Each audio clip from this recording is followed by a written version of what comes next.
నమస్తే welcome to Telugu రాజ్యం special story.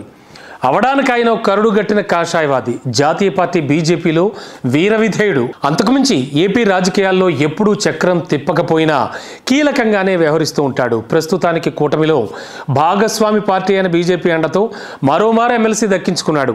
ఆయన గారి గత చరిత్ర పరిశీలిస్తే ఆదరించిన మిత్రపక్షానికి కంటిలో నలుసులా ప్రవర్తించిన నేత. తెలుగుదేశం పార్టీ మద్దతుతో ఎమ్మెల్సీగా మండల్లో అడుగు పెట్టబోతోన్న ఆయన తీరు ఈసారైనా మారుతుందా, లేక పాత పాత్రలో పరకాయ ప్రవేశం చేస్తారా?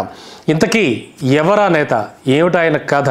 ప్రస్తుత తూర్పుగోదావరి జిల్లాకు చెందిన సోము వీర్రాజు జిల్లాలో పెద్దగా ప్రాచుర్యం లేకపోయినా రాష్ట్ర స్థాయి అలాగే అటు జాతీయ స్థాయి రాజకీయాల్లో చక్రం తిప్పగల సామర్థ్యం ఉన్న నేత. జాతీయ పార్టీ బీజేపీలో ఆయనకు సముచిత స్థానం ఉంటుంది. రాష్ట్ర బీజేపీ అధ్యక్షుడిగా పనిచేసిన ఆయన 2014 నుంచి 19 మధ్య తెలుగుదేశం బీజేపీ కలిసి పోటీ చేయడంలో పావులు కదిపారు. అంతేనా, ఆ ఎన్నికల్లో జనసేనాని పవన్ కళ్యాణ్ మద్దతు కూడగట్టడంలో కూడా సోము వీర్రాజు కీలక భూమిక పోషించారు. దీంతో ఆ ప్రభుత్వంలో భారతీయ జనతా పార్టీకి మంత్రి పదవులతో పాటు సోము వీర్రాజుకు ఎమ్మెల్సీ పదవిని కట్టబెట్టారు చంద్రబాబు. ఇక ఆ తర్వాత జరిగిన పరిణామాల నేపథ్యంలో కూటమి బీటలు వారడం, బీజేపీ పెద్దలతో పాటు పవన్ కళ్యాణ్ చంద్రబాబు సర్కార్పై తిరుగుబావుట ఎగరవేశారు. మిత్రపక్షంగా పోటీ చేసి ప్రతిపక్షంలా వ్యవహరించారు ఆయన. దీంతో 2019 ఎన్నికల్లో ఎవరికి వారే యమునా తీరే అన్న చందంగా విడివిడిగా పోటీ చేసి వైసీపీ ప్రభుత్వం ఏర్పడడానికి బాటలు వేశారు. వైసీపీ ప్రభుత్వం ఏర్పడినా ప్రతిపక్షంగా వ్యవహరించాల్సిన సోము వీర్రాజు మాత్రం జగన్ను పల్లెత్తు మాట అనేవారు కాదు. పైపెచ్చు చంద్రబాబుపై విమర్శలు చేస్తూ తరచూ ప్రెస్ మీట్లు పెట్టేవారు. ఇక ఏపీ రాష్ట్ర అధ్యక్షుడిగా ఆయన పదవీ కాలం ముగియడంతో పార్టీ కార్యకలాపాలు మినహా పెద్దగా ఎక్కడా కనిపించేవారేం కాదు సోము వీర్రాజు. ఇక 2024 ఎన్నికల్లో తిరుగులేని మెజార్టీ సాధించిన కూటమి పార్టీల్లో టీడీపీ, జనసేన కన్నా తక్కువ స్థానాల్లో గెలుపొందినా కూడా కీలకమైన పార్టీ బీజేపీ అని చెప్పక తప్పదు.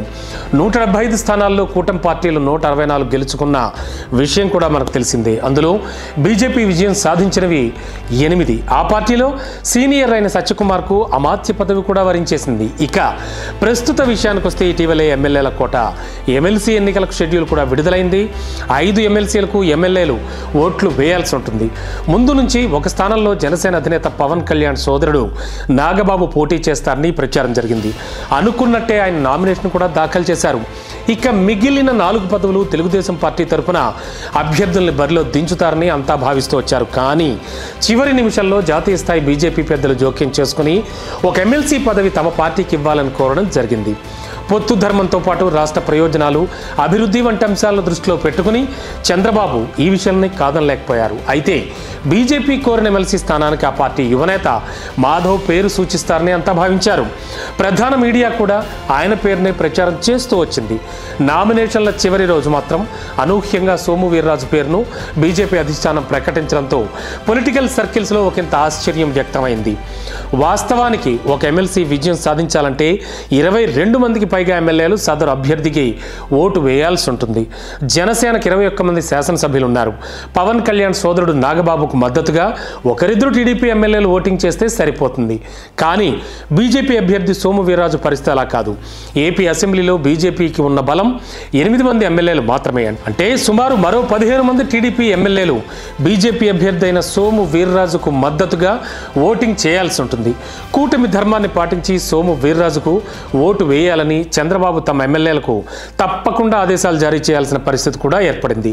చంద్రబాబు ఆదేశాలతో టీడీపీ ఎమ్మెల్యేలు ఓటు వేసి సోము వీర్రాజును తప్పక గెలిపిస్తారు. అయితే ఇప్పుడున్న చర్చంతా గెలిచిన సోము వీర్రాజు గతంలో చేసినట్టుగానే చంద్రబాబుకు వ్యతిరేకంగా పనిచేస్తే పరిస్థితి ఏమిటనే ప్రశ్న లేవనెత్తుతున్నారు. మరోవైపు సోము వీర్రాజు వైసీపీ అధినేత జగన్ పట్ల కాస్తంత సానుకూల దృక్పథంతో వ్యవహరిస్తారన్న టాక్ కూడా ఉంది. మరోవైపు చంద్రబాబుకు ఎక్కడికక్కడ చెక్ పెట్టేందుకే బీజేపీ పెద్దలు సోమును బరిలోకి దించారన్న ప్రచారం కూడా జరుగుతోంది.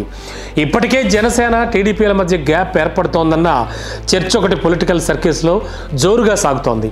పైకి మాత్రం మేకపోతు గాంభీర్యం ప్రదర్శిస్తోన్న లోపల మాత్రం అంతర్మథనం మొదలైందనే వాదనుంది. ఇక సోము వీర్రాజు ఎంట్రీతో పరిస్థితులు ఎటు దారి తీస్తాయో అన్న అనుమానాలైతే రాజకీయ విశ్లేషకుల నుంచి వ్యక్తం అవుతున్నాయి. ఏది ఏమైనా రాజకీయాల్లో శాశ్వత శత్రువులు శాశ్వత మిత్రులు ఉండరన్న ఉవాచకు నిదర్శనమే ఏపీలో ఇప్పటి కూటమి ప్రభుత్వం. అయితే అంతా సాఫీగా సాగితే ఓకే కానీ చిన్న చిన్న అరమరికల వల్ల కూటమి ప్రభుత్వంలో బీటలు వారితే మాత్రం రాష్ట్ర ప్రయోజనాలకు మరోమారు విఘాతం ఏర్పడక తప్పదు.